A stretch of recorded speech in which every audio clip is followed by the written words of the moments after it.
அப்போஸ்தலனாகிய பவுல் பிலிப்பு சபைக்கு எழுதின நிருபம் 3வது அதிகாரம் 17ஆம் வசனத்திலிருந்து 21வது வசனம் வரைக்கும். சகோதரரே, நீங்கள் என்னோட கூட பின்பற்றுகிறவர்களாகி நாங்கள் உங்களுக்கு வழிகாட்டுகிறபடி நடக்கிறவர்களை மாதிரியாக நோக்குங்கள். ஏனெனில் அநேகர் வேறு விதமாய் நடக்கிறார்கள். அவர்கள் கிறிஸ்துவின் சிலுவைக்கு பகைஞர் என்று உங்களுக்கு அநேகந்தரம் சொன்னேன். இப்பொழுது கண்ணீரோடும் சொல்லுகிறேன். அவர்களுடைய முடிவு அழிவு, அவர்களுடைய தேவன் வயிறு, அவர்களுடைய மகிமை அவர்களுடைய இலச்சையே. அவர்கள் பூமி கடுத்தவைகளை சிந்திக்கிறார்கள். நம்முடைய குடியிருப்போ பரலோகத்தில் இருக்கிறது. அங்கிருந்து கர்த்தராயிருக்கிற இயேசு கிறிஸ்து என்னும் இரட்சகர் வேற எதிர்பார்த்து கொண்டிருக்கிறோம். அவர் எல்லாவற்றையும் தமக்கு கீழ்ப்படுத்திக் கொள்ளத்தக்கதாக தம்முடைய வல்லமையான செயலின்படியே நம்முடைய அற்பமான சரீரத்தை தம்முடைய மகிமையான சரீரத்துக்கு ஒப்பாக மறுரூபப்படுத்துவார் என்பதே கர்த்தருடைய வார்த்தை. கர்த்தர் இந்த வேத உரையை நமக்கு ஆசீர்வதித்து தருவாராக. ஆமேன், ஆமேன். சகோதரரே, நாங்கள் 2026ஆம் ஆண்டினுடைய முதல் வாரத்திலே நாங்கள் வந்து நிற்கிறோம். அது 2025ஆம் ஆண்டினுடைய கடைசி இந்த 4 நாட்களும் அது ஆரம்பிக்குது. 52 வாரங்கள் ஏற்கனவே முடிந்து போயிட்டது. இது 2026ஆம் ஆண்டுக்குரிய முதல் வாரம். அதில் இந்த முதல் வாரத்தினுடைய முதல் நாளின் காலை நேர பொது தொழுகையில நாங்கள் அப்போஸ்தலனாகிய பவுல் பிலிப்பியருக்கு எழுதின அந்த கடிதத்தில் நாம இப்ப வாசிச்ச அந்த பகுதியில இருக்கிற 2 சொல்லை அடிப்படையாக கொண்டு நாங்கள் இந்த வருடம் முழுவதும் தொடர்ந்து சிந்திக்க இருக்கிறோம். அந்த 2 சொல்லும் 19வது வசனத்தினுடைய கடைசி சொல் பூமி கடுத்தவைகளை சிந்திக்கிறார்கள். பூமி கடுத்தவைகளை சிந்திக்கிறார்கள். ஆகையால இந்த வசனத்தை நாங்கள் தலைப்பாக நாம சொல்லுறது என்று சொன்ன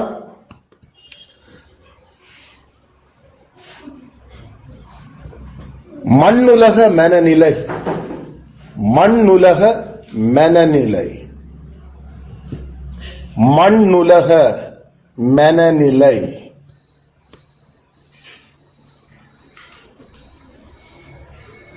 earthly minded, அதான் ஆங்கிலத்தில் அது வருது. earthly minded, மண்ணுலக மனநிலை.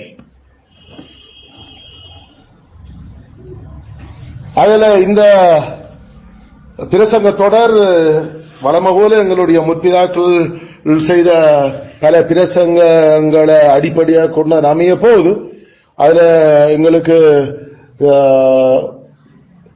2 பேர் முக்கியமான அவர்களுடைய பிரசங்கங்களை நான் அடிப்படையாக கொண்டுதான் இதை ஆயத்தப்படுத்தி இருக்கிறேன். ஒரு ஆள் ஜெரமையா பரவுஸ். ஜெரமையா பரவுஸ் என்று சொல்லப்படுகிற பியூரிட்டன்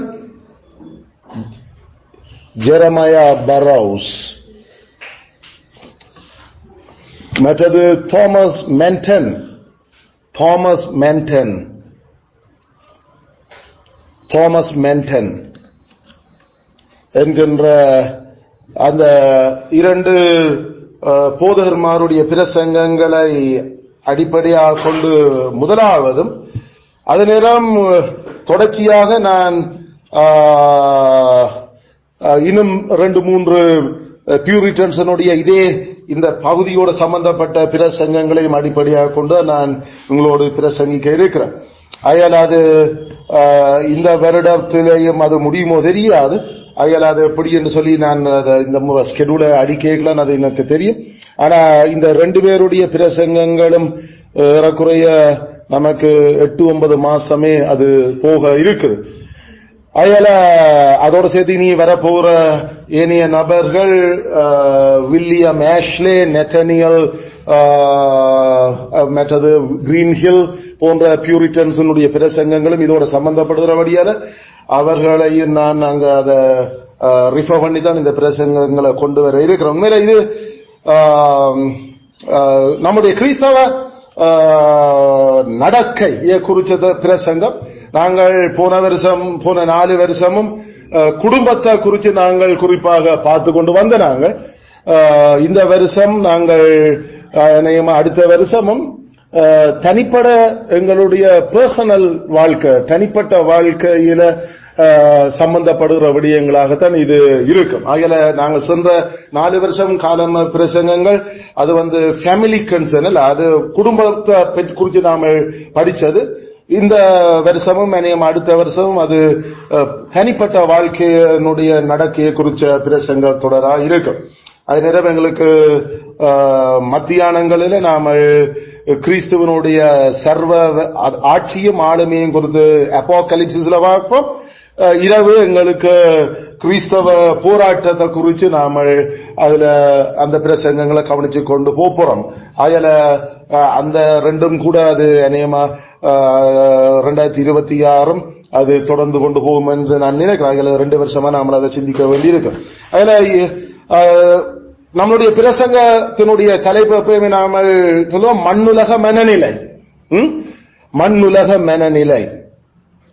அத இந்த இடத்துல மண்ணுலகத்துக்குரியவைகளை சிந்திக்கிறார்கள், மண்ணுலகத்துக்குரியவர்களை சிந்திக்கிறார்கள். இதான் அந்த விஷயம், earthly minded. இதை நான் இதனுடைய ஆப்போசிட்டும் நாங்கள் கதைப்போம். அதுதான் எங்களுக்கு 20வது வசனத்தில் வருது, நம்முடைய குடியிருப்போ பரலோகத்தில் இருக்குது. அப்படி என்று சொன்னா அது ஹெவன்லி மைண்டட், அது இதுக்கான ஆன்டிடாட் அல்லது நாம சொல்ற மாதிரி இந்த பாவத்துக்கு எதிரான தேவனால் பிரிஸ்கிரைப் பண்ணப்பட்டிருக்கிற மெரின்ஸ், மண்ணுலக மனநிலைக்கு எதிராக பரலோக மனநிலை.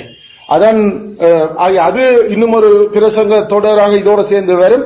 அதான் சொன்னா அது இன்னும் இந்த வருஷம் இதுகள் முடியாதவே ஜெரமையா பரவுஸ் அந்த பியூரிட்டன் தன்னுடைய சபையாக்களுக்கு பாவத்தை காட்டினது மட்டுமில்ல, அவர் அதுக்கு எதிராக எப்படி வாழ்றதுன்றத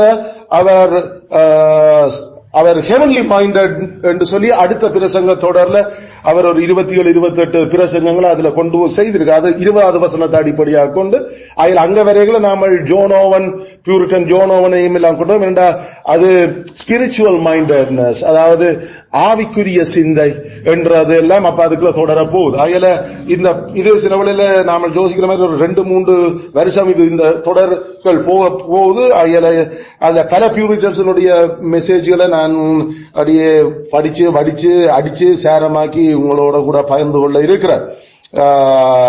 பேசிக்கா கிறிஸ்டியன் வாக் கிறிஸ்தவ நடக்கை குறிச்ச நாம பார்க்க. இதான் நம்மளுடைய விஷயம். இத இன்னும் ஒரு பியூரிட்டன் எங்களுக்கு அவர் வில்லியம் கவுஜினுடைய காலப்போது 1590ஆம் ஆண்டு அவர் இத குறிச்சு ஒரு பிரசங்கம் அவர் செய்யக்குள்ள அவர் கொடுத்த தலைப்பு காஸ்மோபொலைட். அதான் அவருடைய பிரசங்கத்தோட அது ஒரே ஒரு பிரசங்கம் தான். நான் அது ஒரு புத்தகமாக வந்திருக்குது, ஒரு பிரசங்கம். அந்த புத்தகம் அது ஒரு 100-110 பக்கம் இருக்கிற பிரசங்கம். பொதுவா பியூரிட்டன்ஸ் பிரசங்கம் எல்லாமே நாம அடிச்சா ஒரு 60-70 ஒற்றை வரும். அதான் பிரசங்கம். ஒரு லெந்தியா அந்த பிரசங்கம் அவர்கள் பொதுவாக 1.5 மணித்தியாலும் 2 மணித்தியாலும் பிரசங்கம் செய்கிறபடியால் அது அவர்கள் அதுல அப்படி காவ பண்ணி கொண்டு சில வழியில் அதை தொடர்ந்து கொண்டு போறது. சோ அதனால நான் earthly minded என்று நாமல் அழைக்கலாம், அல்லது காஸ்மோபொலைட் என்று நாமல் அதை சொல்லலாம். காஸ்மோஸ் அடுத்தது பாலிஸ், அதான் இந்த 2 சொல்லு. காஸ்மோஸ் பாலிஸ். காஸ்மோஸ் என்று சொன்னா உலகம். பாலிஸ் என்று சொல்ற கிரீக் வேர்ட் நாம சிட்டிசன், அதாவது நாம ஸ்ரீலங்கன் சிட்டிசன். நாங்கள் இலங்கை பிரஜை, இலங்கை பிரஜை. பாலிஸ் என்று சொல்ற கிரீக் வேர்ட் பிரஜை. அவர் இந்த பகுதிக்கும் அல்லது இதோட சம்பந்தப்பட்டது உலக பிரஜை, உலக பிரஜை, அதனால அல்ல லோக பிரஜை நாம சொல்ற மாதிரி, அல்லது பிரபஞ்சத்தின் பிரஜை, பிரபஞ்ச பிரஜை, அதான் காஸ்மோபாலி, காஸ்மோபொலைட் என்று சொல்லி இங்கிலீஷ்ல அந்த கிரீக்க டிரான்ஸ்லேட் பண்ணு. அதனால ரெண்டு கிரீக் வேர்ட், ஒன்று காஸ்மாஸ், அடுத்தது பாலிஸ். அதை இங்கிலீஷ்ல டிரான்ஸ்லேட் பண்ணிக்கல காஸ்மோபொலைட், POLITE, காஸ்மோபொலைட். அதனால உலக பிரசையா, அல்லது இதை நான் காயின் பண்ணினான், அதை நான் உருவாக்குற அதுக்கு எதிரான பதம், அது பரலோக பிரசையா, பரலோக பிரசையா. அதனால பரலோக பிரசை என்று சொல்றது அத ஒரானோஸ் என்றதுதான் இந்த பரலோகம் அல்லது மேன்மையான இடம். ஒரானோஸ், அடுத்தது பாலிஸ், ஒரானோஸ் பாலிஸ். அதனால ஒரானோபொலைட், ஒரானோபொலைட் என்று அதை நான் இங்கிலீஷ்ல அதை தழுவி அதை டிரான்ஸ்லேட் பண்ணுறேன். அதனால பரலோராஜ்யம் சமீபித்திருக்கிறது, பரலோராஜ்யத்தை பற்றியோமே, பரலோகம் என்று கிறிஸ்து கேட்கல, ஒரானோஸ், ஒரானோஸ் தான் அந்த கிரீக் வேர்ட். அதனால 20 வசனத்துல அப்போஸ்தலன் கேட்கிறார், நாங்கள் ஒரானோஸ் பிரஜை, நாங்கள் உலக பிரஜை அல்ல, நாங்கள் காஸ்மோஸ் பிரஜை அல்ல, நாங்கள் ஒரானோஸ் பிரஜை. அதனால எங்களுடைய அந்த பிரஜா உரிமை அது பரலோகத்துக்குரியது. ஆனா சிலுவைக்கு எதிரான ஆட்களுடைய பிரஜா உரிமை இந்த உலகத்துக்குரியது. அப்ப ரெண்டும் சரியான எதிர் துருவங்கள். ஆகையால ஒன்று காஸ்மோபொலைட், அடுத்தது ஒரானோபொலைட், ஒரானோபொலைட். அதுல அந்த இந்த ரெண்டையும் நாம இங்கிலீஷிலேயே எழுதி வச்சிருக்கலாம். காஸ்மோபொலைட் தான் நாம தொடர்ந்து பார்க்க போறது. பிறகு அதுக்கு எதிரான ஒரானோபொலைட், இல்ல ஒரானோபொலைட்,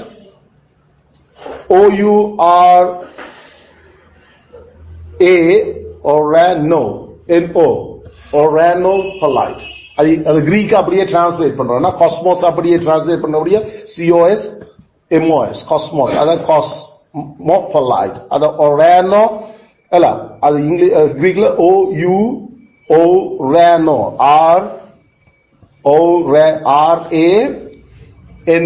RANOS, ஒரானோஸ், அதான் பரலோகம். ஒரானோஸ், அது ஒரானோபொலைட், POLITE சேர்த்துல எழுதோமா. காஸ்மோபொலைட்டா ஒரானோபொலைட்டா. நீங்கள் பரலோகத்துக்குரிய மாதிரி மனநிலையை கொண்டிருக்கிறீர்களா, இல்லாட்டி மண்ணுலகத்துக்குரிய மனநிலையா, விண்ணுலகத்துக்குரிய மனநிலையா, மண்ணுலகத்துக்குரிய மனநிலையா? அதனால இந்த சொல்லாடல் பைபிள்ல வேற இடங்களெல்லாம் வேற விதமா பயன்படுத்தப்பட்டு இருக்குது. மாம்சத்து சிந்தையா, ஆவியின் சிந்தையோ, இதான் அந்த ட்ரெண்ட். மாம்ச சிந்தையா, ஆவியின் சிந்தையா, உலக சிநேகமா, பரலோக சிநேகமா?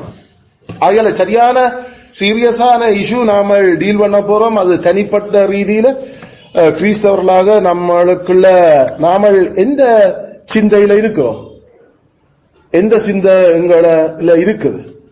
கிறிஸ்துவின் சிந்தையா, அல்லது கிறிஸ்துவுக்கு எதிரான சிந்தையா? கிறிஸ்துவின் சிந்தையா, கிறிஸ்துவுக்கு எதிரான சிந்தையா?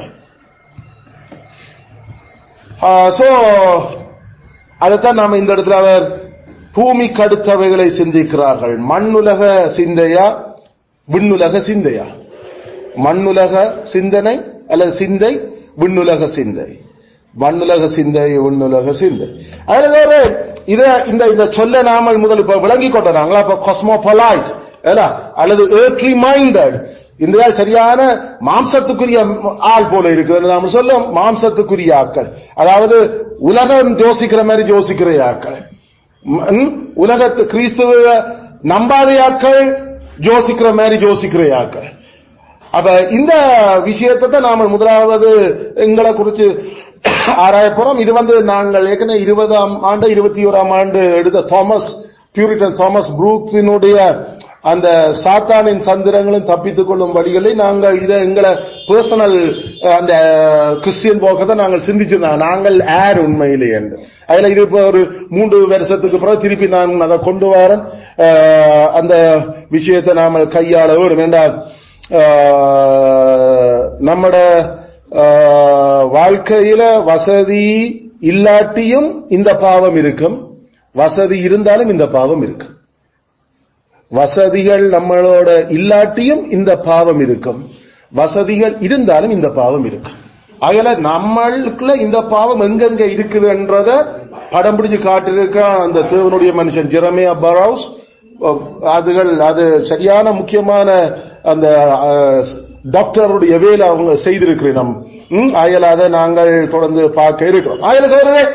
பிலிப்பியர் இந்த முதலாவது நாம அந்த பூமி கருத்தவளை சிந்திக்கிறார்கள் என்ற ஏர்த்லி மைண்டட் சொல்ல அந்த பிரசங்க தலைப்பை நாங்கள் ஒரு விளக்கத்தை இவ்வளவு நேரமும் பார்த்த நாங்கள் அதனுடைய கிரீக்கையும் அதனுடைய இங்கிலீஷையும் அதனுடைய விஷயம். இப்ப நாம இந்த சொல்ல விழுந்திருக்கிற சூழமைவை நாங்கள் இரண்டாவதா பார்க்க போறோம். கான்டெக்ஸ்ட் என்ன, கான்டெக்ட்ல என்ன சூழமைவில் இந்த மண்ணுலக சிந்தனை என்ற சொல்ல அப்போஸ்தலன் பயன்படுத்தி இருக்கிறார், பரிசுத்த ஆவியானவர் பயன்படுத்தி இருக்கிறார் என்றது. பிலிப்பிய சபையில அவர்களுக்கு கடிதம் எழுதியிருக்கலாம், இது பயன்படுத்தப்பட்டிருக்கு. இப்ப பிலிப்பு சபை எங்களுக்கு தெரியும் அப்போஸ்தலனால ஆரம்பிக்கப்பட்ட சபை. சபையினுடைய ஆரம்பங்கள், சபையை பற்றி நாம பார்க்கறதுக்கு புதிய ஏற்பாடுல இருக்கிற ஹிஸ்டரி புக் என்ன? புதிய ஏற்பாடுல இருக்கிற ஹிஸ்டரி புக் அப்போஸ்தலர். அதில் அப்போஸ்தலர் நடவடிக்கைகள் 16வது அதிகாரம்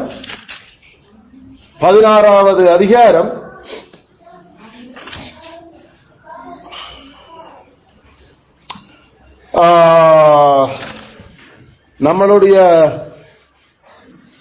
6வது வசனத்திலிருந்து கடைசி 40வது வசனம் வரைக்கும் தான் அந்த பிலிப்பு சபை ஸ்தாபிக்கப்படுவதை பற்றி எங்களுக்கு கதைப்படுது. அப்போஸ்தலர் 16:6 இருந்து 40 வரைக்கும் பிலிப்பு சபை ஸ்தாபிக்கப்படுது. சர்ச் அங்க பிலிப்பாயில அது தொடங்கப்படுது. அதை கவனிச்சு கொள்ளுங்க. நான் அந்த பகுதியை வாசிக்கிறேன். இந்த நிருபம் எழுதப்பட்ட சூழல், இந்த ஆட்கள் எப்படிப்பட்ட பின்னணியில் இருக்கிறோம் என்றதை விளங்கினாத்தான் அந்த வசனத்தை அந்த சொல்ல நாம சரியாக விளங்கிக் கொள்ளலாம். எப்பயுமே எங்களுடைய அப்ரோச் கான்டெக்ஸ்ட் ஃபர்ஸ்ட், எப்பயுமே சூழமைவு முதலாகும்.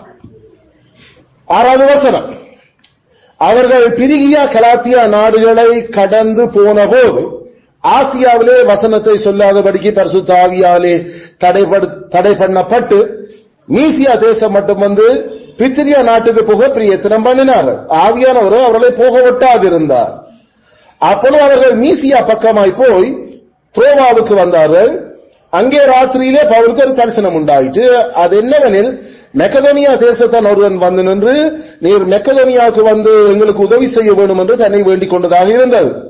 அந்த தரிசனத்தை அவன் கண்டபோது அவர்களுக்கு சுவிசேஷத்தை அறிவிக்கும்படி கர்த்தர் எங்களை அழைத்தார் என்று நாங்கள் நிச்சயித்துக் கொண்டு உடனே மெக்கதோனியாவுக்கு புறப்பட்டு போக பிரயத்தனம் பண்ணி த்ரோவாவில் கப்பலேறி சாமோத்ரேக்கே தீவுக்கு மறுநாளிலே நேபாளி பட்டணத்துக்கு நேராய் ஓடி அங்கிருந்து மெக்கதோனியா தேசத்து நாடுகளில் ஒன்றுக்கு தலைமையானதும் ரோமர் குடியேறினதுமான பிலிப்பி பட்டணத்துக்கு வந்து அந்த பட்டணத்திலே சில நாள் தங்கியிருந்தோம். ஒரு நாளிலே நாங்கள் பட்டணத்துக்கு வெளியே போய் ஆற்றினறிய வழக்கமாய் ஜெபம் பண்ணுற இடத்தில் உட்கார்ந்து அங்கே கூடி வந்த இஸ்ரேலுக்கு உபதேசித்தோம். அப்பொழுது தியத்தீரா ஊராலும் ரத்தாம்பரம் விற்கிறவளும் தேவனை வணங்குவளும் ஆகிய லீதியாள் என்னும் பேருள்ள ஒரு ஸ்திரீ கேட்டுக் கொண்டிருந்தாள். பவுல் சொல்லி இவளை கவனிக்கும்படி கர்த்தர் அவள் இருதயத்தை திறந்தறினார். அவளும் அவள் வீட்டாரும் ஞானஸ்நானம் பெற்ற பின்பு அவள் எங்களை நோக்கி, நீங்கள் என்னை கர்த்தரிடத்தில் விசுவாசம் உள்ளவர் என்று எண்ணினால் என் வீட்டிலே வந்து தங்கியிருங்கள் என்று எங்களை வருந்தி கேட்டுக்கொண்டாள். நாங்கள் ஜெபம் பண்ணுகிற இடத்துக்கு போகையில் குறி சொல்ல ஏவுகிற ஆவியை கொண்டிருந்து குறி சொல்லுகிறதுனால் தன் எஜமான்களுக்கு மிகுந்த ஆதாயம் உண்டாக்கின ஒரு பெண் எங்களுக்கு எதிர்பட்டாள். அவள் பவுலையும் எங்களையும் பின்தொடர்ந்து வந்து, இந்த மனுஷர் உன்னதமான தேவனுடைய ஊழியக்காரர், ரட்சிப்பின் வழியை நமக்கு அறிவிக்கும் என்று சத்தமிட்டாள். இப்படி அநேக நாள் செய்து கொண்டு வந்தார். பவுல் சினங்கொண்டு திரும்பி பார்த்து, நீ இவரை விட்டு புறப்படும்படி இயேசு கிறிஸ்து நாமத்தினாலே உனக்கு கட்டளையிடுகிறேன் என்று அந்த ஆவியுடனே சொன்னான். அந்நேரமே அது புறப்பட்டு போயிடுச்சு. அவனுடைய எஜமான்கள் தங்கள் ஆதாயத்து நம்பிக்கை அற்று போயிட்டு என்று கண்டு பவுலையும் சீலாவையும் பிடித்து சந்தை வழியில் உள்ள அதிகாரிடத்தில் இழுத்துக் கொண்டு போனார்கள். அவனை அதிகாரிடத்தில் ஒப்புவித்து, யூதர்களாகிய இந்த மனுஷர் நம்முடைய பட்டணத்தில் கலகம் பண்ணி ரோமராகிய நாம் ஏற்றுக்கொள்ளவும் அனுசரிக்கும் தகாத முறைமைகளை போதிக்கிறார்கள் என்றார்கள். அப்பொழுது ஜனங்கள் கூட்டம் கூடி அவர்களுக்கு விரோதமாக எழும்பினார்கள்.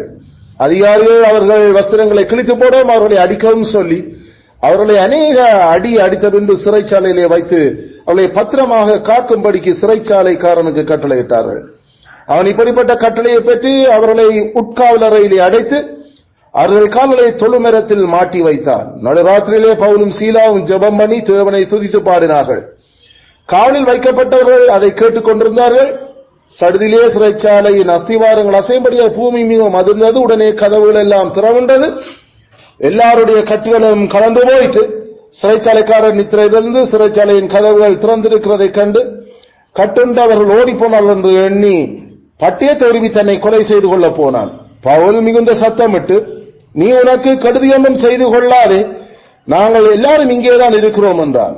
அப்போது அவன் தீபந்தங்களை கொண்டு வர சொல்லி உள்ளே ஓடி நடுநடுங்கி பவுலுக்கும் சீலாவுக்கும் முன்பாக விழுந்து அவர்களை வெளியே அழைத்து வந்து, ஆண்டவன்மாரே, ரட்சிக்கப்படுவதற்கு நான் என்ன செய்ய வேண்டும் என்றான்.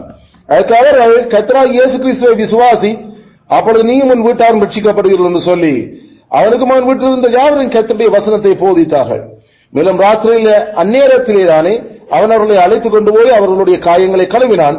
அவனும் அவனுடையவர்களும் அனைவரும் உடனே ஞானஸ்நானம் பெற்றார்கள். பின்பு அவன் அவர்களை தன் வீட்டுக்கு கூட்டிக் கொண்டு போய் அவர்களுக்கு போதனம் கொடுத்து தன் வீட்டார் அனைவரோடும் கூட தேவனிடத்தில் விசுவாசம் உள்ளவனாகி மன மகிழ்ச்சியாயிருந்தான். பொழுது விடிந்த பின்பு அந்த மனுஷரை விட்டுவிடுங்கள் என்று சொல்ல அதிகாரிகள் சேவர்களை அனுப்பினார்கள். சிறைச்சாலைக்காரன் பவுலுக்கு இந்த வார்த்தைகளை அறிவித்து உங்களை விடுதலையாக்கும்படி அதிகாரிகள் கட்டளைகளை அனுப்பினார்கள். ஆகையால் நீங்கள் இப்பொழுது புறப்பட்டு சமாதத்தோடு போங்கள் என்றான். அதற்கு பவுல், ரோமராகிய எங்களை அவர்கள் நியாயம் விசாரியாமல் வெளியரங்கமாய் அடித்து சிறைச்சாலையிலே போட்டார்கள்.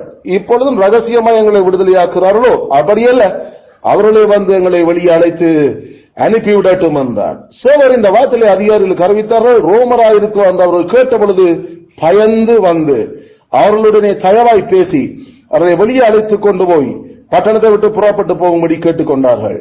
அந்தபடி அவர்கள் சிறைச்சாலையிலிருந்து புறப்பட்டு லீதியாளிடத்துக்கு போய் சகோதரரை கண்டு அவர்களுக்கு ஆறுதல் சொல்லி போய்விட்டார்கள் என்பதே கர்த்தருடைய வார்த்தை. கர்த்தர் இந்த வேத உரையை நமக்கு ஆசீர்வதித்து தருவாராக. ஆமென், ஆமென். அதில் சகோதரரே, இதுதான் இந்த பகுதிதான் எங்களுக்கு பிலிப்பி பட்டணத்தில் கிறிஸ்தவ சுவிசேஷம் அறிவிக்கப்பட்டு, கிறிஸ்துவனுடைய சுவிசேஷம் அறிவிக்கப்பட்டு புறஜாதிகளுக்குள்ள சபை கட்டப்பட்ட முதலாவது தருணம். அதுல இந்த பிலிப்பி பட்டணம் அது 12ஆம் வசனத்தில் எங்களுக்கு அந்த ஹிஸ்டரி சொல்லப்படுது. 12ஆம் வசனம். அங்கிருந்து மெக்கதோனியா தேசத்து நாடுகளில் ஒன்றுக்கு தலைமையானதும் ரோமர் குடியேறினதுமான பிலிப்பி பட்டணத்துக்கு வந்து அந்த பட்டணத்திலே சில நாள் தங்கியிருந்தோம். அப்ப இங்க இருந்தால் அந்த பேக்ரவுண்ட் எங்களுக்கு தொடங்குது. பிலிப்பி பட்டணம் அது மெக்கதோனியா தேசத்தில் இருந்த ஒரு பட்டணம். மெக்கதோனியான்னு நாம தமிழ்ல வாசிக்கிற அந்த மெக்கதோனியா இங்கிலீஷ்ல மெசிடோனியான்னு நாம சொல்லுறது அலெக்சாண்டர் த கிரேட்னுடைய கிரேக். அதுல மெக்கதோனியாண்டா அது கிரேக்க தேசம். கிறிஸ்துவுக்கு முன் 46ஆம் ஆண்டு கிமு 46 ஆகஸ்டஸ் சீசர் அகுஸ்து ராஜன் பேட்டில் ஆஃப் பிலிப்பி பட்டணத்து சமர்ல கிமு 46ஆம் ஆண்டு அடிச்சு பிடிச்சதுதான் இந்த பட்டணம். அதுல ஆகஸ்டஸ் சீசருடைய அட்டாக்கால விழுந்தது இந்த பட்டணம். அதுவும் மெசிடோனியாவிலே தலைமை பட்டணங்கள முக்கியமான ஒரு பட்டணம் இது பிலிப்பாய். அப்ப ரோமருடைய பட்டணமானது கிமு 46ல இருந்து, அப்ப கிமு 46ல இருந்து ரோமருடைய ஆட்சிக்குள்ள வந்த பிறகு அங்க யாரு குடியேறினது? ரோமர்கள் குடியேறின நாடு. அப்ப சீசர் தன்னுடைய பெட்டாலியனில தன் ராணுவத்தில் இருந்து அடிபிடிச்சு பிடிக்கிற யாக்களுக்கு அவர் ரோம அந்த சட்டங்களின்படி நாட்டுக்கும் நாட்டினுடைய விடுதலைகளுக்கும் நாட்டுக்கும் பெருமை சேர்த்த மக்களுக்கு அவர் நிலங்களை கொடுக்கிறது வழக்கமாயிருந்தது. அதனால ராணுவ வீரர்களுக்கு அந்த பிலிப்பி பட்டணம், அந்த மெக்கதோனியா நாட்டினுடைய பிலிப்பி பட்டணம் குடுபட்டுச்சது. அதில் அங்க குடியேறினாக்கள் எல்லாரும் ரோம போர் வீரர்கள் முக்கியமா. அப்ப மிலிட்டரி ஆர்ம்டு பீப்புள், ஏற்கனவே அவங்க சண்டை பிடிச்சி எல்லாம் பண்ணியாக்கள். அதில் ராணுவம் குடியேற்றப்பட்டது. அங்க இருந்தவங்கள் ஃப்ரீமேன், அதாவது அவங்க சுதந்திர ஆக்கள். எங்களுக்கு தெரியும் ரோமருடைய ஆட்சியில சுதந்திரமாளி என்று சொன்னா நில அவர்களுக்கு குடுபட்டு இருக்கும், அவர்களுக்கு வாட்டிங் உரிமை குடுபட்டு இருக்கும், டாக்ஸ்கள்ல இருந்து அவர்களுக்கு விடுதலை இருக்கும். அதான் இந்த முக்கியமான 3 விஷயம். மற்றபடி ரோமர் ஆட்சியில சுதந்திரவாளி இல்லையென்றா அவர்கள் இப்ப சிங்கப்பூர்ல வாழ்ற மாதிரி நீ வாழலாம் 100 வருஷமும், ஆனா நிலம் உனக்கு சொந்தம் இல்லை, அது அரசாங்கத்துக்கு தான் சொந்தம். நாங்கள் எல்லாம் கட்டி தருவோம், நீ வாழ் பரம்பரையா அப்படித்தான். அதுல யாராவது வாங்கணுமா பெற்றும் காசு கொடுத்து வேண்டணும். அதைத்தான் பிறகு சிங்கப்பூர்ல காண்டோமினியம் என்று சொல்ற அந்த சொல்லு பயன்படுத்துறாங்க. காண்டோமினியம் அந்த பிளக்ஸ்கள் எல்லாம் நாம பார்க்கிற சிங்கப்பூர் பிளக்ஸ் எல்லாம் 95% அது அரசாங்கத்துக்கு தான் சொந்தம். அது ஒருத்தருக்கையும் உறுதி இருக்காது, ஒருத்தருக்கும் உறுதி இல்லையா. அதனால வாழும் வரைக்கும் வாழ், அடுத்தது யாரு கொடுக்கறோம் நாங்கள் முடிவு பண்ணோம். அதான் சிங்கப்பூருடைய, இதுதான் ரோமருடைய சட்டம், ரோமருடைய லோவும் அதுதான். அதனால ரோமர் பிடிச்ச நாடெல்லாம் அது அரசாங்கத்து தான் சொந்தம். அதுல யாருக்கும் ஃப்ரீயா கொடுக்கணுமோ நிலம், இனி உனக்கு தான் என்ற ஒரு உறுதி கொடுக்கணுமோ அது அரசன் தீர்மானிப்பான் யாருக்கு கொடுக்கிறது என்று சொல்லி. அதனால அப்படிப்பட்ட அந்த செட்டப்பில் தான் இந்த பிலிப்பி பட்டணத்தில் இருந்த அவ்வளவு பேரும் அவர்கள் சுதந்திரமான வாசிகளாக அறிவிக்கப்பட்டு கொடுக்கப்பட்டிருந்தார்கள்.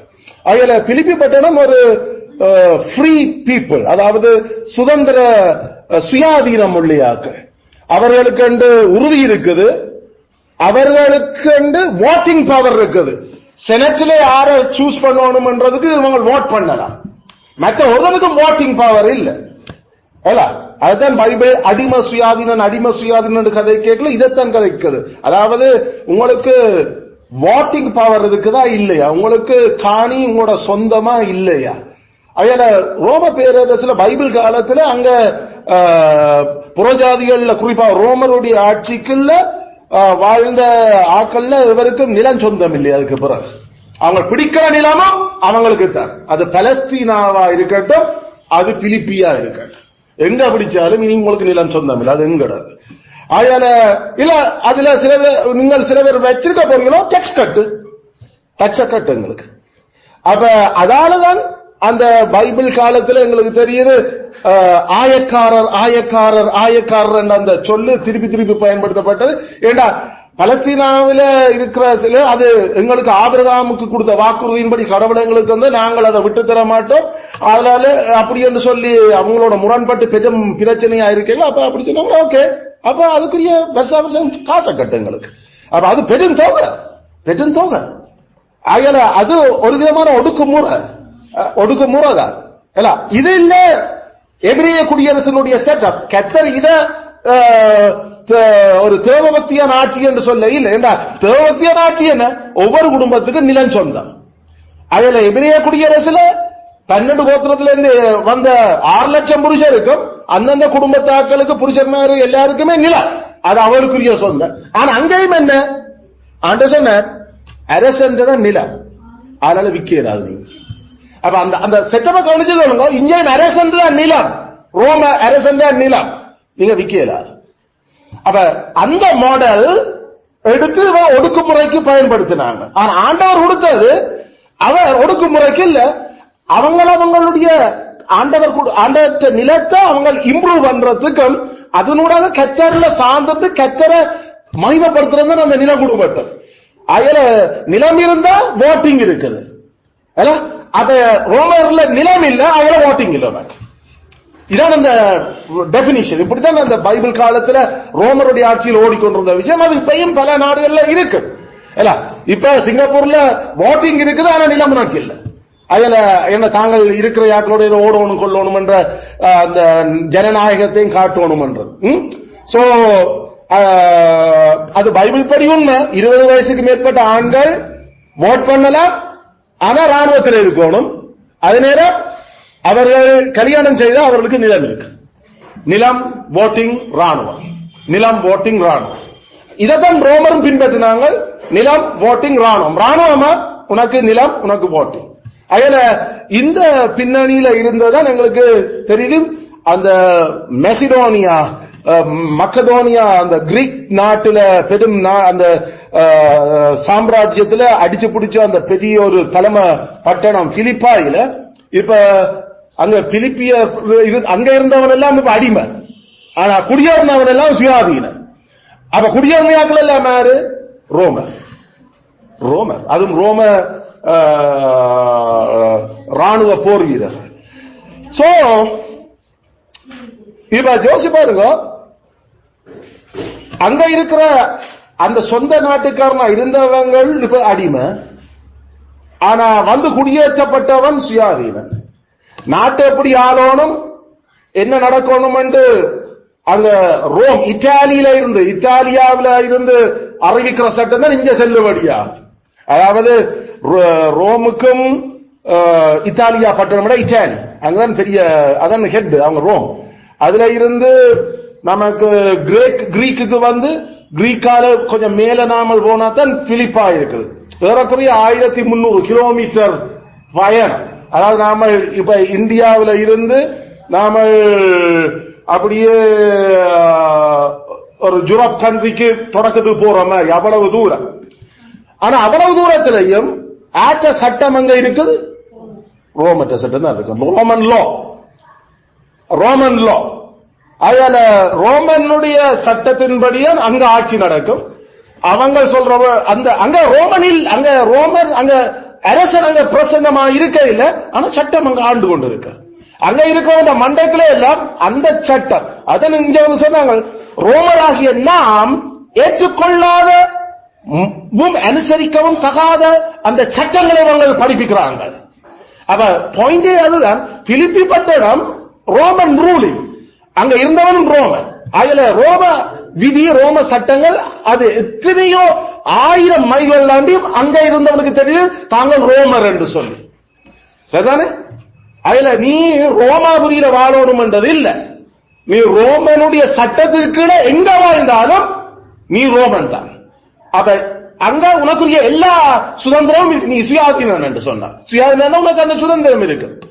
இப்ப இந்த பேக்ரவுண்ட்ல தான் அங்க இருந்த அந்த ரோமர்களுக்கு சுவிசேஷம் அறிவிக்கப்பட்டது.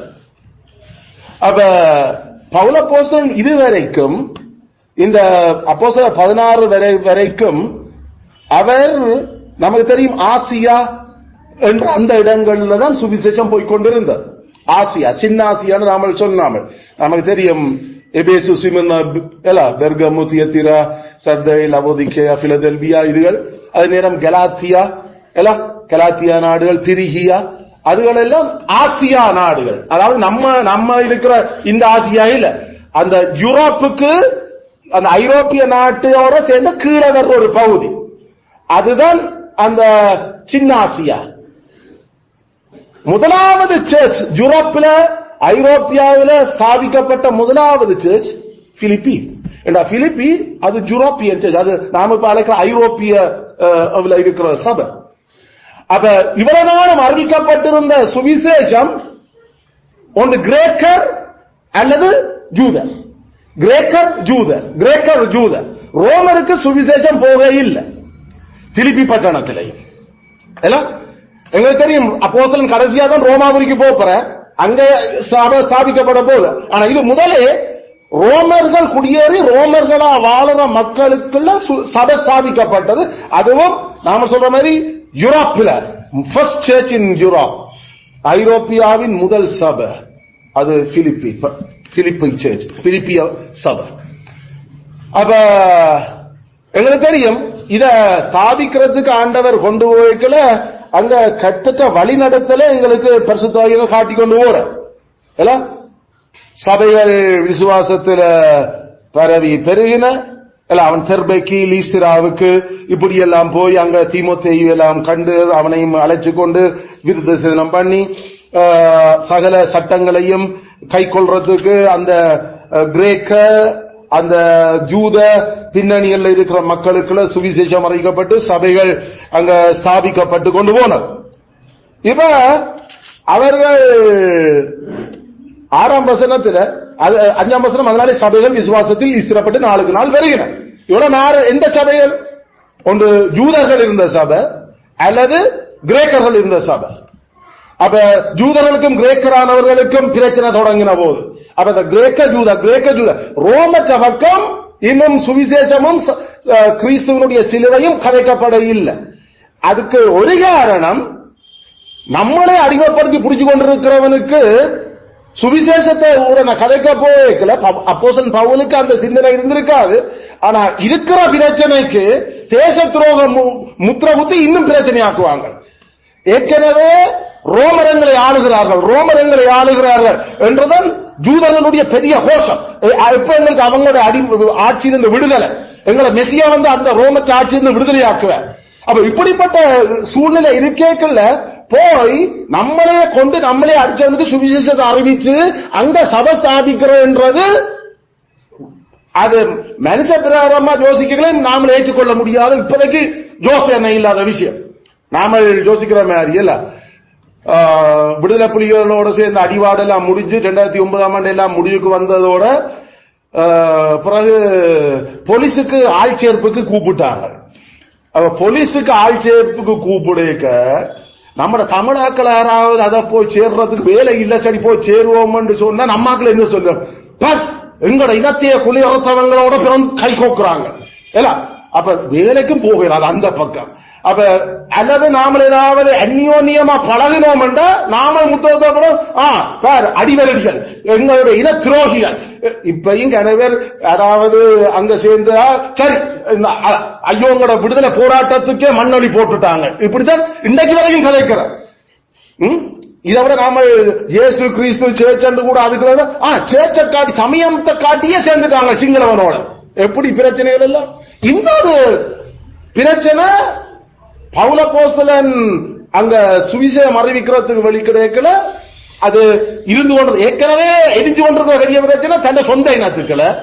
இதை விட கிரீக்ஸோட பிரச்சனை. அவன் பெரும் பெரும் படிச்சியாக ஏற்கனவே மெசிடோனியன்ஸ் அவங்க அங்க இருந்த who are the people, அந்த தத்துவ ஞானிகள் அரிஸ்டோட்டில், சாக்ரட்டிஸ், இப்படி எபிகூரியன்ஸ், இப்படி நிறைய படிப்பு ஞானம் இருந்த அவங்களோட சுவிசேஷம் மோதிக்கொண்டு இருக்குது. இப்ப உள் இனத்தோட மோதுறதா மோசையின் சட்டமா கிறிஸ்துவின் சட்டமா, இந்தியாவில அவனவனோட உலக பிரகாரமான பெரும் படிப்பாளிகளோட அடிபடுறதா. இப்ப இருக்கிற பிறகு நம்மளே அடிமைப்படுத்தி கொண்டு முன்னும் இருக்கிறோட ஒரு சேர்ச்சா போடுறதா. அதனால பரிசுத்தாவியானவர் அங்க போறதுக்கு இவ்வளவு நாளும் இடம் கொடுக்க இல்லை. ரோமருக்கு சுவிசேஷம் அறிவிக்கப்பட இல்லை. ஆனா என்ன ஆச்சரியம் என்றா, டைம் வந்துச்சது அங்க லீஸ்திரா கலாத்தியா அதுகள் எல்லாம் அந்த சபையில் ஸ்தாபிக்கப்பட்டு ஏற்கனவே வளர்ந்து பெருகி கொண்டிருக்கீங்களா. இப்ப ஆண்டவருக்கு டைம் வந்துட்டது. எங்க போறது? அடிமைப்படுத்தி வச்சிருக்கிறவன்ட்டு தான் இப்ப சுவிசேஷம் போய் சபை ஸ்தாபிக்கும்.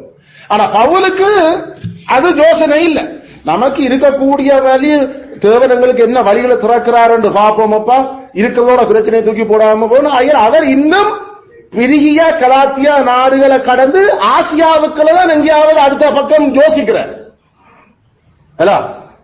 எங்களுக்கு தெரியும் சபையால அனுப்பப்படல அப்போஸ்தலனும் பர்னவாவும் வெளிக்கிட்டு எங்க போனது? பவுலும் பர்னவாவும் சீப்ருவுக்கு போச்சு. சீப்ரு தீவுக்கு. ஏன் சீப்ரு?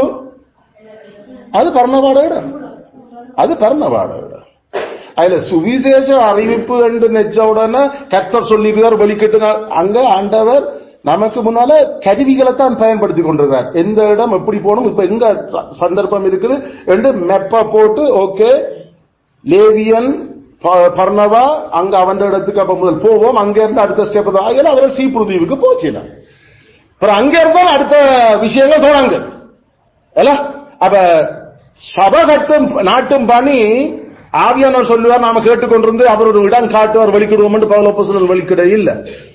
தங்களுக்கு முன்னால திறந்த வாசல் எங்க இருக்குது? எங்க ஒரு குடும்பமாக ரட்சிக்கப்பட்டியாக்கள் இருக்கிறாங்களா? அங்கதான் அந்த கருவிகளை பயன்படுத்தி நுழைகிறோம். ஒருதருமே இல்லாத இடத்துல நுழைகிறதுக்கு அங்க சமுதாய அழுத்தங்கள் இடம் கொடுக்க இல்லை. என்னோட ஏற்கனவே பெரிய பிரச்சனை உள் ஜனத்தாலே, சொந்த இனத்தாலே பிரச்சனை. எங்க போனாலும் தேடி தேடி வந்து நசரேன்ற மதம், நசரேன்ற மார்க்கம் என்று சொல்லி பிரச்சனை கொடுத்துக்கொண்டு கிடக்கிற யாக்கம். ஏற்கனவே தெர்பை லீஸ்ரா எல்லாம் கல்ல கொஞ்சம் சாக்கொண்டு போட்டு தூக்கி போட்டு போன இடங்கள். அப்ப இப்படிப்பட்ட இடங்கள்ல மூவ் பண்ணியே இப்படி பிரச்சனை. இதுக்குள்ள ராணுவ குடியேறி இருக்கிற இடங்கள்ல போய் சொன்னா அங்க எருசலேமில் இருக்கிற பேதுருவும் யாக்கோபும் என்னடா நமக்கே கடவுள் புரியணும்னு சொல்லி இவன் என்ன வெளிக்கிட்டு போறான், இந்த பெரிய கொலை கேஸா கிடக்குது, உங்களுடைய ஆக்கள் வெளிக்கிட்டு அங்க நம்மளை அதிகப்படுத்திட்டு எல்லாம் போயிட்டாங்கன்னு ஏற்கனவே விருது தினம் வேண்டாம் என்று சொன்னதுக்கே இங்க பெரிய பிரச்சனை சேர்ச்சில. அப்ப அங்க ஹெட் ஆபீஸ்ல இருந்து பெரிய பிரச்சனையா இருக்கு. அதனால தேவன் இது எல்லாத்தையும் யோசிச்சுதான் அவர் குறிப்பிட்ட காலம் சுவிசேஷம் எங்க போகணும், எப்ப போகணும், யாருக்கு போகணும் என்றதை அவர் தீர்மானிச்சு இருக்கிறார். அதனால நாம நெக்கிற மாதிரி எங்களுடைய நடைகள் எங்களால உண்டாகிறவர்கள் அல்ல, எங்களுடைய நடைகளை நடத்துகிறவர் கர்த்தர். நாம எவ்வளவுதான் திருப்பமா இருந்தாலும் ஆண்டவர் பல சந்தர்ப்பத்தில் தந்த சுவிசேஷத்தை அவர் நிப்பாட்டுவதை கொடுக்க வேண்டாம் என்று ரட்சிக்கிறவர் கர்த்தர். அதுக்காக அவர் நிச்சயமா அங்க கொடுக்கவே வேண்டாம் என்று அவர் யோசிக்க இல்லை, குறிப்பிட்ட வருஷங்களுக்கு அது வேண்டாம் என்று தீர்மானிக்கிறார். அதனால இந்த இடத்துல 6ஆம் வசனத்தில் அவர்கள் ஆசியாவிலே வசனத்தை சொல்லுறதுக்கு யோசனையா போகிற பரிசுத்த ஆவியானவர் தடை பண்ணினார். எப்படி தடை பண்ணினார் நமக்கு சொல்லப்பட இல்லை, ஆனா சுவிசேஷம் சொல்லப்படையில்லை. அதாவது கிறிஸ்து பிரசங்கிக்கப்பட இல்லையாங்க. அதுல நாமளுக்கு கிறிஸ்து பிரசங்கிக்கப்படாம தடுக்கிறது பேதானே. கிறிஸ்து சுவிசேஷத்தை அறிவிக்காம போறது அது மாம்சம் கிரியை இல்லானே. ஆனா இந்த பரிசுத்த ஆவியானவர் ஒரு தடை பண்ணினார் பிரசங்கிக்காம கிறிஸ்துவ. அப்ப நாம சரியா விளங்கிக் கொள்ள வேணும். தேவ பக்திக்குரிய அந்த சுவிசேஷ வேலைகளை செய்யக்கல தேவனுடைய மனுஷர்களுக்கு ஊழியக்காரர கர்த்தர் எப்பயும் எல்லா நேரம் ஓபன் விசா கொடுத்து அனுப்ப இல்லை. அவர் தான் அந்த சுவிசேஷம் அந்த நேரம் அங்க பிரசங்கப்படுமா இல்லையான்றத அது அவர் முடிவு. ஈவன் அப்போஸ்தலனுக்கு விருப்பமாக இருந்தார். அதுக்கு பல காரணங்கள் இருக்கலாம். நிச்சயமாக அதுல ஊழியக்காரனால செய்யப்பட வேண்டிய வேலைகள் அதோட நின்றுடக் கூடாது என்றதுல தேவன் சரியான கவனமா இருக்கிறார். அவனை வச்சு அவர் பல விஷயங்கள் செய்யறதுக்கு எதிராக இருக்கபடியால சில சந்தர்ப்பத்தில் அவர் இந்த இடத்துல சுவிசேஷம் நிப்பாட்டு என்று அவர் அதை தடுக்கிறார். அத சில வேளையில மனுஷர்களை வச்சு தடுப்பார், சில வேளையில அந்த அவற்ற வழிநடத்தல எங்களுக்கு அத நாம விரும்பி ரெடியா போனாலும் ஏதோ விதத்துல வாசல் கூட்டப்படுது. அவர் சில வேளையில அவர் ஆச்சரியமான விதத்துல எங்களோட வாயே அவர் மேல் வாயோட ஒட்ட பண்ணிடுவார் சில வேளையில. ஏன்னா நாம சுவிசேஷன் சொல்லிடுவோம் என்று கர்த்தரே செய்கிறார். இது எங்களுக்கு ஏற்கனவே எசேக்கியேல் படிக்கல தெரியும் இல்ல மனுபுத்திரனே, இந்த கேட்காத சட்டியான முரட்டாட்டம் உள்ளியாக்கள் நீ அதுகளுக்கு தான் அனுப்பி இருக்கிறார். ஆனா இனி நீ இப்ப கதைக்க கூடாது கொஞ்ச நாள். ஒரு வருஷத்துக்கு மேல ஆண்டவர் சொன்னார், நான் உந்த வாய மேல் வாயோட ஒட்ட பண்ணுவேன், அதனால நீ ஊமையாத்தான் இருப்ப. ஏண்டா இதுகளுக்கு இனி நீ கதைச்சி ஏண்டா உன்னை கொண்டுருவாங்க. அதனால கொஞ்சம் ஒரு வருஷத்துக்கு மேல நீ அங்கே இரு, ஆனா கதைக்க வேண்டாம், ஒரு கதையும் கதைக்க இயலாது, நீ விட்டா கதைப்ப, அதனால நான் ஊமியாக்குறேன். அதுல சகரியாக்களுக்கு நடந்த மாதிரி எசேக்கியேலுக்கு ஒரு வருஷம் ஆண்டவர் ஊமியாக்கி விட்டேன். இவன் என்னத்தை கதைக்கிறது இது? அப்ப அவங்க அதுவுமே ஒரு அடையாளம் அந்த கேடுகட்ட இஸ்ரவேலருக்கு, அந்த ஜூதர்களுக்கு. அப்ப கடவுள் இவன் அடிக்கிறார் என்ன நெச்சுட்டு போனாலும் பரவாயில்ல, உங்களுக்கு கத்தட்ட வசனம் இல்லை. ஆனாலும் மெனவுத்திரனே எப்ப தேவையோ அப்ப நான் அந்த வாய்க்கட்ட அறுப்பேன், நீ கதைப்ப, மற்றபடி நீ ஊமியாத்தான் இருப்ப. அதுல மனதில் வச்சிருக்க வேண்டிய முக்கியமான இறைவார்த்த பணி, அது இறைவன்ற பணி. அந்த இறைவார்த்த பணியை செய்கிற பணியாளர் வாய் திறக்கணுமா இல்லையான்றதை தீர்மானிக்கிறவர் கர்த்தர். அந்த இறைவார்த்த அந்த இனத்துக்கு போகிறதா இல்லையான்றத கர்த்தரா முடிவு பண்ணற. ஈவன் நாமல் அந்த அந்த ஊழியக்காரன் விரும்பி இருந்தாலும் கர்த்தர் அதை பல விதத்துல தடை பண்ணுற. அதுல நாங்கள் நினைச்சக்கூடாது பிசாசு தான் தடை பண்ணுது, கர்த்தரே தடை பண்ணுற. அவர் மத்தேயுல சொன்னார், நாய்களுக்கு முன்னாலேயும் பண்டிகளுக்கு முன்னாலேயும் இந்த சுவிசேஷத்தை போடாது என்று. சுவிசேஷம் அறிவிக்காம இருக்கிற சூழல்கள் எங்களுக்கு சொல்லப்படுது, பண்டிகளும் நாய்கள். அதுல கர்த்தர் அதுக்கான ஞானத்தை கொடுக்கிற சில பண்டி பேர் இருக்கிற சிறந்த அதை கொடுத்தா போயிடும். முன்ன கடைசியில உன்னால நான் செய்யக்கூடிய பல வேலைகள் இதால ஸ்டாப் ஆயிடும். அதனால கர்த்தர் தடுக்கிற அதுல சுவிசேஷம் போகாத. அப்படி சில வேலையில சில ஆட்களோட நாம கதை போக யோசிப்போம், கதை அது அமையாது. தேவன் அப்படியான நாம ரெடியதான் போனாம வருவதில்லை. வருதில்லை அந்த சூழலுமே வரையில என்னாண்டரே நாமல் என்ன யோசிச்சா எங்களுக்கு தெரியுது. கர்த்தர் அந்த ஆளோட தன் ஒளிய கொடுக்கறதுக்கு இப்ப விரும்பல. ஆனா தேவன் அந்த நேரம் தான் அவருக்கு ஒளி கொடுக்க விரும்பல. ஏண்டா சுவிசேஷம் சாட்சியா அறிவிக்கப்படும் அவங்களுடைய நற்கந்தமாயோ அல்லது அவங்களுக்கு துர்க்கந்தமாயோ சுவிசேஷம் கேட்பாங்க. ஆனா அது அந்த நேரம் டைமா இருக்கு. அதுல எங்களுக்கு தெரியும், ஆசியாவில பரிசுத்த ஆவியானவர் இறைவார்த்தை பணியை தடுத்த. கர்த்தர் ஒரு இனத்துக்கு தந்த இறைவார்த்தையை தடுக்கிறாருண்டா அது சரியான ஆண்டர் அந்த இனத்தின் மேல கோபமும் அல்லது அந்த இனத்தின் மேல சரியான வெறுப்பில இருக்கிறார்ன்றது அர்த்தம். அவருக்கு எதிரான விஷயங்களோட அவர் நியாயம் தீர்க்க அவர் ஸ்டாப் பண்றது தந்த வார்த்தையை. கர்த்தர் வார்த்தை கேட்க முடியாத ஒரு சூழலை அமைக்கிறது ஆண்டவர் அந்த இனத்தை நியாயம் தீர்க்கிறதனுடைய அர்த்தம். எந்த சபையில வேதபூர்வமான பிரசங்கம் இல்லையோ கர்த்தர் அந்த சபையில சரியான எதிர்ச்சலும் கோபமா இருக்கிறார். கர்த்தருக்கு பிரியம் இல்லாம இருக்கிற ஆட்கள் அங்க இருக்கிறபடியால கர்த்தர் உள்ளதையும் எடுத்து போடுற.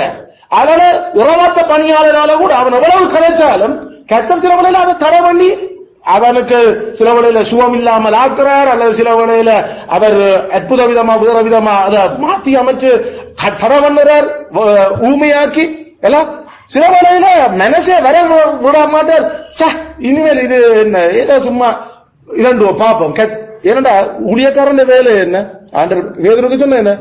என் ஆடுகளை போஷிப்பாயாக, என் ஆடுகளை போஷிப்பாயாக. ஃபீட் மை ஷீப், என் ஆடுகளுக்கு சாப்பாடு கொடு, என் ஆடுகளுக்கு சாப்பாடு கொடு. நீ என்ன நேசிக்கலையா? என் ஆடுகளுக்கு சாப்பாடு கொடு. கர்த்தர் சாப்பாடு கொடுக்க வேண்டாம் தடுக்கிறாரா? அங்க போய் கர்த்தர் அந்த ஆட்களுக்கு மேல சட்டியான எரிச்சல் கோபத்தில் இருக்கிறார். அயலன் ஊழியக்காரரை கர்த்தர் இல்லாமலா கேட்கல. மெய்யா வேதபூர்வ இறைவார்த்தை பணி இல்லாம போய் நாங்க முந்தியும் படிச்சுனாங்க. அங்க சரியான ஒரு பெரிய நியாய தீர்ப்பும் கடவுளுடைய கோபமும் பெருகி கொண்டு இருக்கு. கர்த்தர் ஸ்தோத்திரம். நமக்கு இன்றைக்கு வரைக்கும் தேவன்ற வசனத்தை நாம பெற்றுக் கொள்கிறோம்.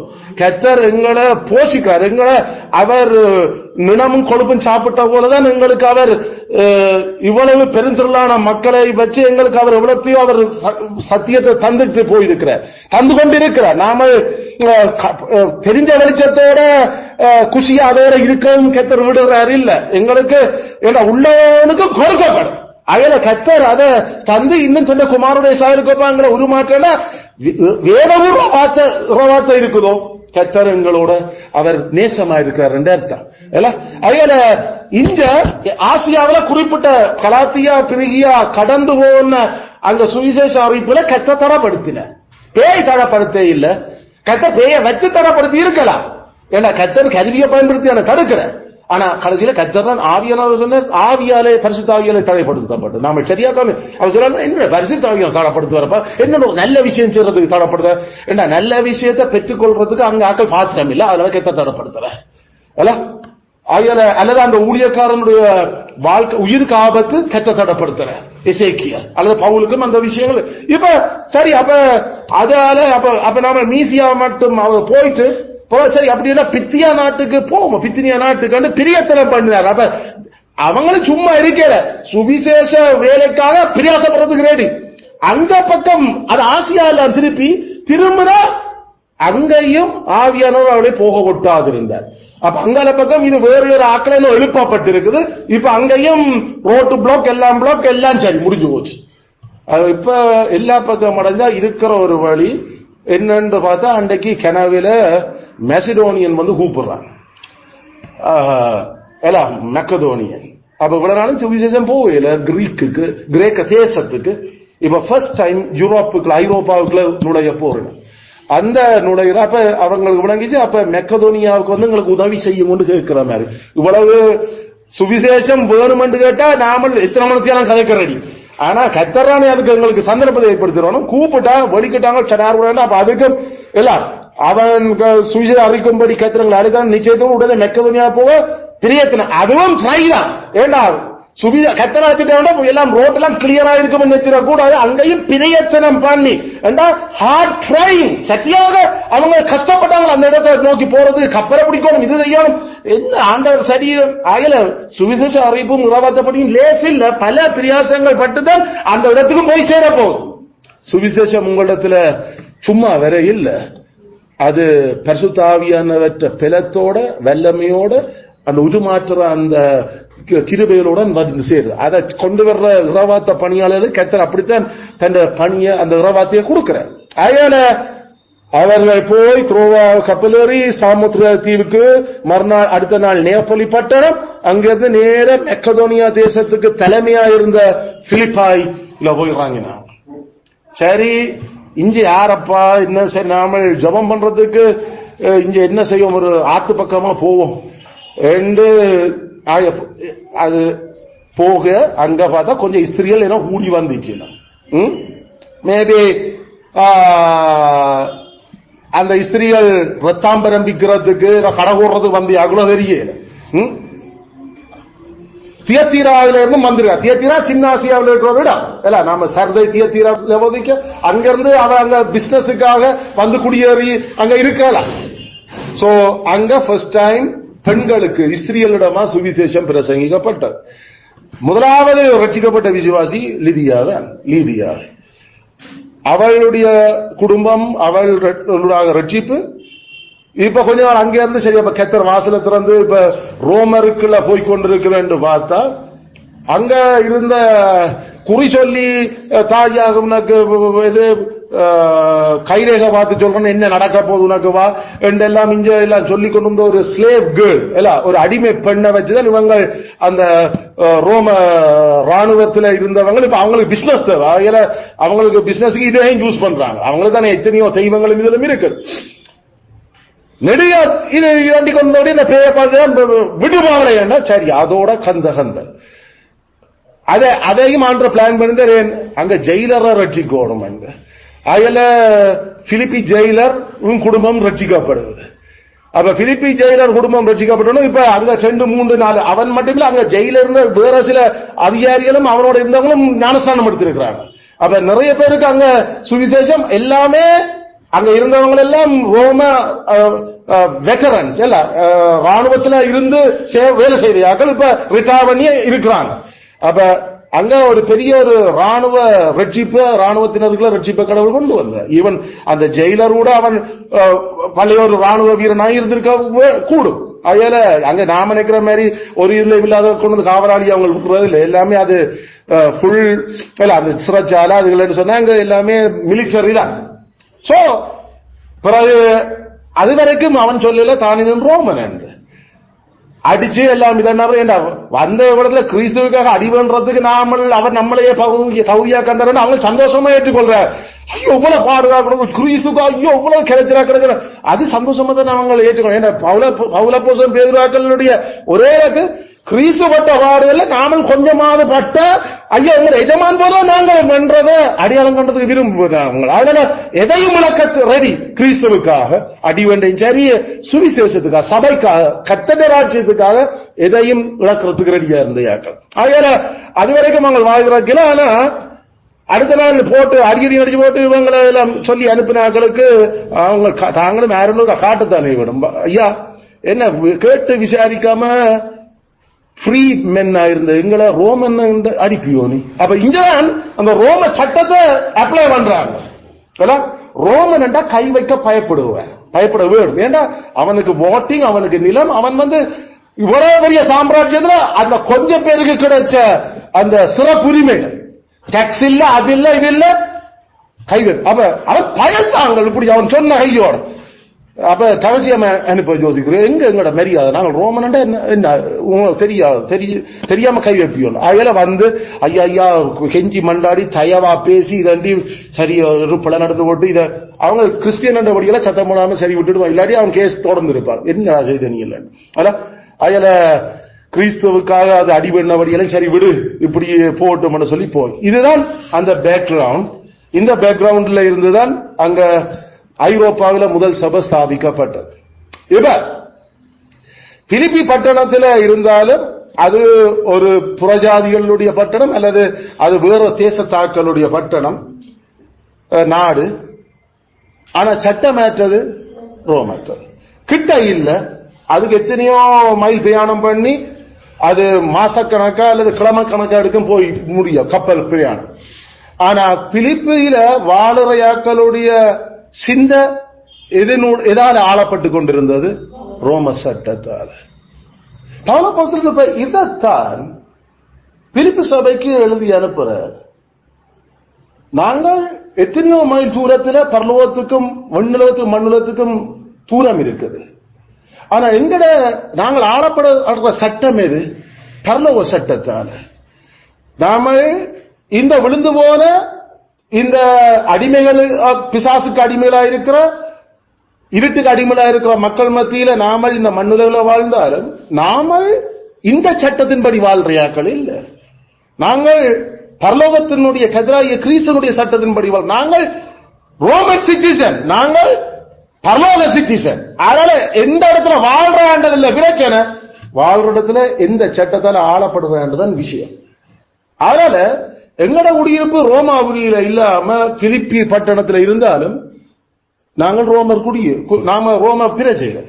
எங்களுடைய குடியிருப்பு இந்த விழுந்து போன உலகத்தில் இருந்தாலும் மண்ணுலகத்தில் இருந்தாலும் எங்களுடைய பிரஜா உரிமை விண்ணுலகத்தில் இருக்குது. அதனால நாங்கள் பரலோகத்தில் குடியிருக்கிறோம். எங்களுடைய குடியிருக்கிறோம் என்ற உண்மையில் அதுல அந்த சிட்டிசன்ஷிப் தான் கதைக்கிறாங்க. எங்களுடைய பிரஜா உரிமையோ பரலோகத்தில் இருக்குது. அதனால அந்த சட்டத்தால நீங்கள் ஆளப்பட வேண்டும். அப்ப அந்த சட்டத்தால ஆளப்படாத விதத்துல வேற சட்டங்கள் இந்த சட்டத்தோட கிளாஷ் பண்ண வெளிக்கிட்டு இருக்குது. அந்த பரலோக சட்டங்களை அல்லது ஆவிக்குரிய சட்டங்களை அல்லது கடவுளுடைய சட்டங்களை உடைச்செறிகிறதுக்கும் அதோட முட்டி மோதுறதுக்கும் அந்த லௌகிக சட்டங்களை யாரோ கொண்டு வந்து அட்டாக் பண்ணி திணிக்கிறதுக்கு யோசிச்சிருக்கிறீர்கள். அதெல்லாம் பவுலப்போஸ்தலன் அந்த இடத்துல அந்த உலக சிந்தையா பரலோக சிந்தையா இந்த மண்டைக்குள்ள எந்த சட்டத்தால ஆளப்பட்டு கொண்டிருக்கிற என்றது கதைகள். அயல் எங்களுக்கு மேல் வசனங்கள் 3ஆம் அதிகாரத்தில் பிலிப்பியர் நிறுவத்தில் அவர் சொல்லுற இல்ல அந்த ஆக்கள் யார் என்று சொல்லி, அந்த ஆக்கள் வேற ஆக்களும் இல்லை, அவங்க கிறிஸ்தவ பேர்ல இருந்த ஆக்கள். ஆனா உலக சட்டங்களால் ஆளப்பட்டுக் கொண்டிருந்த ஆக்கள் கிறிஸ்தவனுடைய பேரை தெரிஞ்சு சபைக்குள்ள வச்சிக்கப்பட்ட என்று வந்திருந்து கொண்டு, ஆனா பரலோக சட்டங்களால் ஆளப்பட இல்லை, அவங்க அடிமத்தன சட்டங்களால ஆளப்பட்டுக் கொண்டிருக்கிறாங்க. கிறிஸ்துவனுடைய சிலுவைய வாயில கதைக்கிறாங்க. ஆனா சிலுவையினுடைய சட்டங்களுக்கு எதிரான விஷயங்களை அங்க அமுல்படுத்த யோசிக்கிறீர்கள். அந்த ஆக்களுடைய பாவம், அந்த பாவத்தை இன்னும் பெருக்கிறது அந்த ஆக்களுடைய முடிவு. 3 விஷயம் இந்த இடத்துல கதைப்படுது.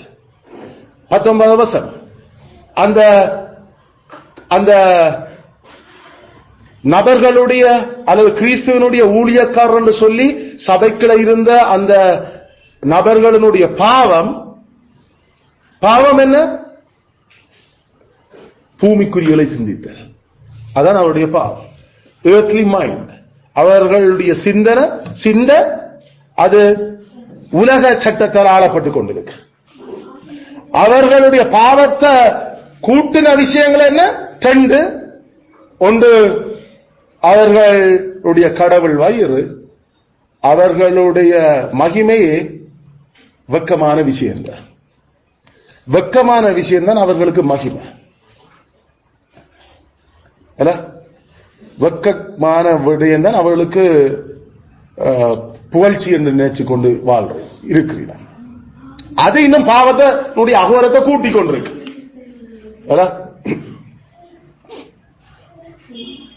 அவர்களுடைய முடிவு என்ன? அழிவு. அதனால இப்ப அந்த ஆட்கள் யாரு? அந்த ஆட்கள் இல்ல, கிறிஸ்தவர்கள் சபைக்குள்ள இருக்கிற ஆட்கள், அதுலயும் ஊழியம் செய்கிற ஆட்கள், அதுவும் அவர்களும் இறைவார்த்தை பணியாளர்கள் சொன்ன போதகருங்க.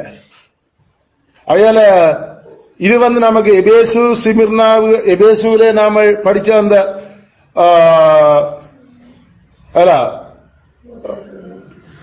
எபேசுல படிக்கல அங்க தங்களையும் ஜூதர் அல்லாத இருந்தும் ஜூதர்னு சொல்லிக் கொண்டிருந்தார்கள். அதே மாதிரி மற்ற சபையிலையும் அந்த தங்களை போதராக்கி தங்களுக்கும் அந்த வரங்கள் இருக்கு காட்டி ஒரு அளவுக்கு அதை செய்தார். சோ அப்படிப்பட்ட மாதிரியான ஒரு ஆட்கள்லாம் இந்த பிலிப்பு சபையிலையும் பிலிப்பு நாட்டிலையும் அவங்க அந்த சேர்ச்சுக்குள்ள பூந்திருக்கிறாங்க. சேர்ச்சுக்குள்ள வர்றதுக்கு ஒரு அவிசுவாசியா வரணும், அங்க சபையாக்களை ஏற்றுக்கொள்ளவே மாட்டாங்க. சேர்ச்சுக்குள்ள அவரோட பழகணும், அந்த ஆக்களை யாரா இருக்கணும்? அவர் கிறிஸ்தவ பேர்ல கிறிஸ்தவர் ஏற்றுக்கொண்ட ஆக்களா இருக்கணும். ஆனா கிறிஸ்தவ ஏற்றுக்கொண்டு இருக்கிறேன், ஆனா கிறிஸ்தவனுடைய சிலுவைக்கு பகைஞரா இருக்கிறேன். ஏன் கிறிஸ்துடைய சிலுவைக்கு எப்படி பகைஞரா இருக்கிறாங்க? கிறிஸ்து சிலுவையான எண்ணத்தை சம்பாதிக்க வந்தாரோ அந்த விஷயத்தை நேர் எதிராக வேற வழியால சம்பாதிக்கலாம் என்று கிறிஸ்துவனுடைய பேரை பயன்படுத்தி அங்க போதிச்சு கொண்டிருந்தார். அப்ப அது குறிப்பா அவர் அடையாளம் காட்டுற அந்த வெட்டுவாங்கல்லாம், அந்த வெட்டுறாங்கல்லாம் இதான் அவர் நக்கல் கதை. அந்த வெட்டுறவன் தான் அது கிரீக்கில அப்படிதான் அந்த வெட்டுறவங்க இவ்வளவு இப்படித்தான் கதைக்கிறார் அவர். இதை நம்மள சுண்ணத்துக்காரர் சொல்லி நம்ம தமிழ்ல விளக்கிறதுக்காக எழுதியிருக்கார். உண்மையில அந்த வெட்டுறவங்களுக்கு எச்சரிக்கையா அப்ப என்ன அப்ப யார் அப்ப திருப்பியும் அந்த விருத்த சேதனம், அந்த ஜூத நாடு, ஜூத நிலம், ஜூத சடங்கு, ஜூத முறைமை, ஒரு எபிரேயனா ஜூதனா மாறணும் என்ற அதே பிரச்சனை தான் அந்த 15ஆம் அதிகாரத்தில் அப்போஸ்தலர் நாம சந்திச்ச அதே பிரச்சனை தான் இப்ப அங்க பிலிப்பி பட்டணத்தில் திருப்பி இது அப்போஸ்தலர் எழுதியதுல ஏறக்குறைய கிபி 60ஆம் ஆண்டு. நாம அது பார்க்கிறது அது கிபி 50ஆம் ஆண்டு. ஒரு 10-12 வருஷத்துக்கு பிறகு இவங்க அங்க வரைக்கும் வந்திருக்கிறாங்க. அப்ப எங்க சேர்ச் ஸ்தாபிக்கப்படுதோ அங்கங்க இவங்களும் தாங்களும் சேர்ச்சுக்காரன்னு வராங்க. அப்ப அங்க படிப்பிக்கிறது நாம என்ன? கிறிஸ்துவுடைய சிலுவை யால அவர் கடவுள் என்னத்துக்கும் மாம்சமாகி வந்தார்ன்றத அதால சம்பாதிக்கப்பட்ட நீதிய அதுக்கு அதை சம்பாதிக்கிறதுக்கு வேற வழி இருக்குது என்று சொன்னதுதான் மெயின் பிரச்சனை. அதனால அவர் இந்த நிருபத்தில் அந்த ஆக்களை பற்றி எழுத வேண்டி இருக்கு. அதுல ஆவிக்குரிய அல்லது பரலோக அந்த லோ நீ ரசிக்கப்படணுமோ இயேசு கிறிஸ்துவ விசுவாசி. அந்த விசுவாசம் இயேசு கிறிஸ்துவ விசுவாசி என்ன அர்த்தம்? இயேசு கிறிஸ்து என்கிற நபர் அந்த நபரினுடைய பணிகளினூடாகவும் ஒரு பாவி தனக்குரிய நீதியை பெற்றுக்கொள்ளலாம். அந்த நீதியை பெற்றுக்கொண்டவன் அந்த நீதிக்குரிய கிரியைகளை பரிசுத்தமாக காட்டுவான். அதில் அந்த நீதியினால ஒருவன் பெற்றுக்கொண்டா அந்த நீதிமான் தான் இன்னும் பரிசுத்தமாகறதுக்கான வேலைகளை கிறிஸ்துவனுடைய சட்டங்களின்படி வாழ்வான். ஆனா இந்த பிரச்சனையே என்ன? அந்த நீதி கிறிஸ்துவ நம்புறதால இல்ல, விருத்தம் செய்கிறதால உனக்கு வரும். அப்ப இது வேறு ஒரு சுவிசேஷம். அப்ப பேசிக்கா பவுலப்போஸ்தலனுக்கு எரிச்சலும் வெறியும் வார பிரச்சனை இது. ஏண்டா கிறிஸ்து அவர் மனுஷரால செய்ய முடியாத அந்த சம்பாதிக்க முடியாத நீதியத்தான் கிறிஸ்து சம்பாதிச்சு முடிச்சவர். இப்ப மோசேயினுடைய அந்த ஜூத சடங்குகளினூடாக நாம ரட்சிக்கப்பட முடியும் என்று கதைக்க வெளிக்கிடைக்கல. கிறிஸ்துவையும் சிலுவையும் சொல்லிக்கொண்டே இதையும் செய்யாதான் ரட்சிக்கப்படுவேண்டா அடிப்படையில் கிறிஸ்து என்னத்துக்கு செத்தார் என்றதை அங்க தேவையில்லாம போச்சுது. கிறிஸ்துவனுடைய சிலுவை அது குறை மதிப்புக்குட்பட்டு கிறிஸ்து அது நாவல 6:36 மாதிரி என்னத்துக்கு கடவுள் சாகணும், கடவுள் வேற வழியில் அதை மனுஷனை ரட்சிக்க இயலாதோ, என்னத்துக்கு விவிலியத்தின்படி கடவுள் இறங்கி சாகணும். அவை அந்த ஆளுக்கு விளங்கல மனுஷன் ஒருவனும் தன்னைத்தானே காக்க இயலாது, தன்னைத்தானே ஒருவன் ரட்சிக்க இயலாது, மனுஷனால தனக்குத்தானே விடுதலை கொண்டு வந்த இயலாது. அதனால மனுஷன் ஒரு ஆளுக்காக இல்ல, மனுஷனுக்கு பிரதிநிதியா இருக்க ஒரு ஆளால தான் இந்த பாவம் வந்தது. ஆகையால இன்னும் ஒரு பிரதிநிதியாக அந்த நீதி சம்பாதிக்கப்பட வரும். அப்ப இங்க ஆர்மனாவில் இருக்கு பாவத்தினுடைய அகோரமும் பாவத்திலிருந்து மனுஷனை விடுதலையாக்குறதுக்கு அவனாலே மட்டும் முடியாது என்றதையும், மனுஷன் ஏழாம செத்து கிடக்கிறான் என்றதையும், அத அந்த செய்யப்பட்ட பாவம் அது நிச்சயமான கடவுளுக்கு நிச்சயமான விளைவை கொண்டிருக்குது. நிச்சயமான விளைவை கொண்டிருக்க அந்த பாவத்தை மீட்கிறதுக்கு நிச்சயமான விளைவு உண்டாகக்கூடிய கடவுள் தான் சாகோரும் என்றதையும், அப்படி அவர் சாகுவதன் மூலமாக அவர் ஒரு பிரதிநிதியான அந்த உடன்படிக்கையின் பிரதிநிதித்துவம் அங்க வருகிறது என்றதையும் ஆர்வனாவருக்கு தெரியல. ஆர்வனாவருக்கு தெரிஞ்சல சும்மா பம்மாத்து கடவுளும் அவர்களுடைய கல்யாணம் முடிக்க புள்ள வர்றதும் அடி வர்ற கடவுளும் தான் தெரியும். இதை நம்பிக்கொண்டுதான் காலம் 4 மணிக்கே இதான திருவம்மா படிக்கணும் டிங்கிடிங்கன்னு தெரியுறாங்க. ஆனா பேசிக்கா நாமளே காலம் 4 மணிக்கு இங்க ஒன்று கடவுள் செய்ய சொல்லி நம்மளுடைய கிரிகளால் நாம் ரசிக்கப்படையாது. இந்த பணியாளர் மொழி முடிவு கொண்டு தெரிய தேவையில்லை. இதெல்லாம் நம்மளை மீட்கிறதுக்கு செய்கிற வெறும் சிலந்தி வேலை என்றது சைவக்காரனுக்கு தெரியல. இதே மெத்தன் அந்த ஜூதருக்கு தெரியல. நாமல் செய்கிற கிரிகள் நம்மளை நீதிமான ஆக்குறது இல்லையா? பவுலப்போஸ்தலருக்கு அங்கதான் அந்த எரிச்சலும் விசனமும் வெறியும் வருது. அதாவது அந்த நாய்களுக்கு எச்சரிக்கையாக, அந்த நாய் இதனுடைய அர்த்தம் எங்களுக்கு தெரியும். அது தாவீது அந்த பதம் பயன்படுத்திய நாய்கள் என்ன வளைந்து கொண்டதுண்டார். அப்ப அந்த நாய் என்ற சொல்லினூடாக அந்த ஆக்ரோஷமான வெறி பிடிச்சு அலைஞ்சு கடிக்கிறதுக்கு தெரிகிற அந்த தன்மையையும், அதனால அதனுடைய அசுத்தமான பிணம் தின்னுற அந்த அதுலயும் சந்தோஷமா அது சாப்பிடுற தன்மையிலிருந்து நான் காட்ட வலிக்கிறேன். அது என்ன பவுலப்போஸ்தலன் அது கக்கினத தின்னுறது அதுவும் நாய்க்கு சொல்லப்படுது. அதே நேரம் எங்களுக்கு நாய்களுடைய அந்த சம்பாதிச்ச காணிக்க வரக்கூடாது. அப்ப அசுத்தம் கக்கினத தின்னுறது அசுத்தத்தை தின்னுறது. அதுல அசுத்தங்கள் அசுத்தமான விஷயமும் அந்த நாயோட சம்பந்தப்படுத்தப்பட்டு பைபிள்ல இருக்கு. அப்ப நாய்களுக்கு எச்சரிக்கையா இருங்கொண்டு பிலிப்பியருக்கு 3ஆம் அதிகாரத்தில் எழுதியிருக்கல இந்த ஜூத போதகர் மேல் அல்லது கிறிஸ்தவர்களாக மாறணும் என்று சொல்லிக்கொண்டு ஆனா சபைக்குள்ள நாய்த்தனமா நடந்து கொண்டிருக்கிற அந்த மனுஷருக்கு எதிராக தான் அவரை சொல்றாரு. அவங்களுடைய கடவுளே வயிறுதான், அவங்களுடைய புகழ்ச்சியே சரியான வெக்கக்கேடான விஷயங்கள். அவங்களோட முடிவு நான் சொல்றேன், அவங்க அழிவாங்க, அனத்தமா அழிவாங்க. இது கலாத்தியருக்கும் அவர் அப்படிதான் சொல்ற. தூதன் கூட இதுக்கு எதிராக வந்து இறங்கி கதைச்சார். அவன் அனத்தமா, அவன் நரகத்துக்குரியவன். அதுல பவுலப்போஸ்தலனுக்கு கிறிஸ்துவனுடைய சிலுவையும் அதால சம்பாதிக்கப்பட்டதோட எதையும் ஒருத்தரும் அதோட அதை குறைச்சு கதைக்க இயலாது. அதுக்கு மாற்றிடா ஒன்றை கொண்டு வரக்கூடாது. அப்படின்னா அப்படின்னா இவங்களோட நான் எவ்வளவோ கதைக்கிறேன் அதை பற்றி. நான் இவங்களை விட நான் படிவா கதைக்கலும். அதெல்லாம் குப்பை அப்பா. அதால ஒரு நீதிமான் ஆகிறாரு.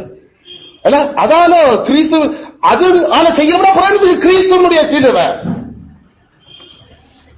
அவர்கள் சிலுவைக்கு பகைஞர். They are enemies to the cross. அதனால இந்த இடத்துல வந்தையாக்கள் புறமத ஆக்கள் இல்ல, கிறிஸ்தவர்கள் என்ற பெயர்ல இருந்தையாக்கள், சபையாக்களால அங்கீகரிக்கப்படக்கூடிய நிலையில இருந்தையாக்கள். அதுவும் போதகர், சும்மா சாதாரண தவல் விசுவாசி இல்லை. இப்படிப்பட்ட ஆக்களைத்தான் அவர் சொன்னார், இவங்கள் மண்ணுலக சட்டப்படி வாழ்றாங்க. இவங்களோட மண்டைக்குள்ள இன்னும் இந்த பூமிக்குரியதான் ஓடிக்கொண்டிருக்குது. இவங்க பரலோகத்துக்குரிய சிந்தனையோட இல்லையாக்க, பரலோக ரூலே இல்லையாக்க, இவங்க சாவாங்க, இவங்க அழிவாங்க. இவங்களோட முடிவை பார்க்க போறீங்களோ அழிவாங்க, பாருங்க அழிவாங்க. அவ பல இடங்கள் சொல்றாருல, இவங்களை நீங்கள் அவர் 2 பேரை சொல்றார், 2 பேரை கவனி. எங்களுடைய நடக்கைய பின்பற்றி முன்மாதிரியா வாழ்றவங்களும் வாழ்றாங்க உங்களோட, உங்களுக்கு இல்ல. இந்த அதிகார இந்த நிருபத்தில் அவர் 2 பேரை கேட்க, ஒன்று தீமத்தை, அடுத்து எப்பாபிரோதித்து. உங்களுக்கு எந்த முன்மாதிரியை ஏற்றுக்கொண்டு அப்படி வாழ்றவங்களை பார்த்து நீங்க நடவங்க. எந்த முன்மாதிரியை பின்பற்றாம இருக்கிறவங்க சொல்றத அவனை பின்பற்றிடாதீங்க. ஐயோ கண்ணீரோட சொல்றது பயம், அழிவாங்களவங்க. நீங்கள் கவனம். அப்ப பவுல் அப்போஸ்தலன் இந்த கொஸ்மோபொலைட்டையும் அவர் இந்த பரலோக வாசியையும் இந்த மண்ணுலக வாசியம் பற்றிய கதை கேட்கல. அவர் புற மதத்தையும் அவிசுவாசியம் பற்றி டீல் பண்ண இல்ல. கிறிஸ்தவ பேர்ல இருக்கிற கிறிஸ்துவையே பிரசங்கித்துக் கொண்டு இருந்து, ஆனா கிறிஸ்துடைய சிலுவைக்கும் அதால கிடைக்கிற பராபலன்களுக்கும் எதிராக மாற்றுகளை வச்சு ஆட்களையும் தங்களையும் தான் நாங்க பிரிச்சு காட்ட தொடங்குறோம். அதனாலதான் நாங்கள் சொல்றோம், நாம பார்க்க போற இந்த விஷயம் கிறிஸ்தவரோட பேரில் இருக்கிற ஆட்கள் எங்களுக்கு முன்வைக்கிற இந்த உலக விஷயங்கள். அவங்களும் சேர்ச்சுக்காரன் இல்ல, அவங்களுக்கு இல்ல அவங்க எவ்வளவு இதா இருக்கிறோம், என்ன சேர்ச்சுக்கு தான் போறோம், இவ்வளவு நல்ல. ஆனா இந்த உலகத்துல மண்ணில இந்த மண்ணுலக பற்றி எப்பயுமே யோசனை, அவரோட ஆளுகை எல்லாம் இது. அயல இந்த பேக்ரவுண்ட்ல தான் இந்த விஷயங்களை நாம தொடர்ந்து பார்க்க போறோம். அயல 19ஆம் வசனத்தினுடைய அந்த பேக்ரவுண்ட் உங்களுக்கு சொல்லிட்டு, அந்த 19ஆம் வசனத்தை நாம 3ஆக பிரிக்கலாம்னு சொல்லிட்டேன். ஒன்று அவர்களுடைய பாவம், அதாவது பூமிக்குரிய விலை சிந்தித்தல். அவர் அந்த பாவத்தை கூட்டின 2 விஷயம், அவர்களுடைய கடவுள் வயிறு, அவர்களுடைய வெக்கமே அவர்களுக்கான மகிமை. மகிமையே அவருடைய மகிமையே வெக்கம் என்ற இவன் நம்முடைய ஆக்கள் வெளிநாட்டில இருந்து வந்துட்டு சில பேர் உடுப்பு போட்டு கொண்டு தெரியும். நம்ம எல்லாம் அந்த உடுப்பை பார்த்தா அவ தாங்களே அவங்களுக்கு அதான் ஸ்டைல், அதான் தாங்கள் வெளிநாட்டில இருந்து வந்துடும். ஆனா அந்த செயலே ஒரு அறிவறுப்பான அவலட்சணமான செயல். அதுதான் இங்க சொல்ல உதாரணம். அந்த உதாரணம் அவங்க தங்களுக்கு மகிமையான நினைச்சு செய்கிறாங்க. அந்த மகிமையை உண்மையில் அவங்களோட வெக்கம், வெட்கம். அதுகளை பற்றி தான் டீட்டெயிலா பார்க்க போறோம். நம்ம சில நாமளும் அப்படித்தான், நாம செய்கிற விஷயங்கள் மகிமையை நினைச்சு கொண்டு செய்கிறோம். ஆனா அந்த செய்கிற விஷயமே வெட்கமான செயல். அது அப்படி செய்கிற ஆட்களுடைய பிரஜா உரிமை எங்க இருக்குது? பூமிக்குரியது. அவர்கள் உலகத்தை நேசிக்கிறார்கள். பைபிள் திருப்பி திருப்பி சொல்லுது, உலகத்தில் அன்பு கூற வேண்டாம். ஆனால் இவங்கள் உலகத்தில் அன்பு கூறுகிறார்கள். உலகத்தில் அன்பு கூற வேண்டாம், உலகத்தை நேசிக்க வேண்டாம். கண்கள் நிச்ச, மாம்சத்தின் நிச்ச, ஜீவனத்தின் பெருமை, இதெல்லாம் தேவனுடைய அன்புக்கு நேர் எதிராக இருக்குது. விசுவாசிகளே, விபச்சாரிகளே, உலக சிநேகம் தேவனுக்கு விரோதமான பகை என்று தெரியாதா? அப்போஸ்தலன் யாக்கோபு சபைக்குத்தான், சபைக்கு இந்த பிரச்சனை. சபைக்கு வெளியில எல்லாருமே அதே கேஸ் தான். அந்த குட்டையில ஒரு மட்டில பற்றி எங்களுக்கு ஒரு கதை இல்லை. சபைக்குள்ள இருந்து கொண்டு ஆனா வெளியில இருக்கிறவன் போலவே அதே அந்த உலக சிந்தனையோட தாவீது மண்டாடின மாதிரி என் ஆத்மா மண்ணோடு ஒட்டி கொண்டிருக்கிறது. கடவுளே, இன்னும் இன்னும் இந்த பூமியில, இந்த பூமிக்காக, எனக்காக, இந்த பிள்ளைக்காக, இந்த குடும்பத்துக்காக என்னில என்ன இது இது நிறைஞ்சு கிடக்கிறது. கடைசியில பரலோகத்தினுடைய யோசனைகளே இல்லை இந்த பூமியில. அதுக்காக நாங்கள் சொல்ல, இந்த பூமியின் நாங்கள் அனுபவிக்கிறத அல்லது பயன்படுத்துறத கத்தர் தடுக்க இல்லை. பூமிக்குரிய சிந்தை தான் இந்த பாவம். பூமியை பயன்படுத்துறது கத்திரங்களுக்கு கொடுத்த பெரிய சிறப்புரிமை. அதனால வேலை செய்ய வேணும். அதன் வீட்டாட்ட கடமையில் ஏற்கனவே படிச்சுட்டோம்.